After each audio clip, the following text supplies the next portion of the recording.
Hey everyone, it's Wednesday, October 7th. Today, your job is to first go and check in on campus.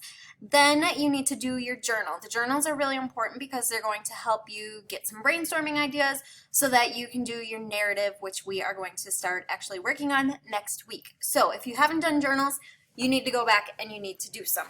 Today, what we need to do is read a story called A Civil Peace. As you read the story, I want you guys to pay attention to dialogue. You need to have it read by midnight tonight because tomorrow you guys are going to be looking through it so that you can kind of figure out what some of the dialogue rules are. To get to the story, click on your hour over here. And it should bring up Schoology with a PDF.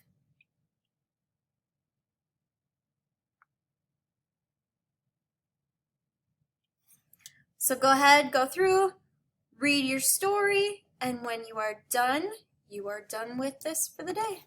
Have a great day, guys.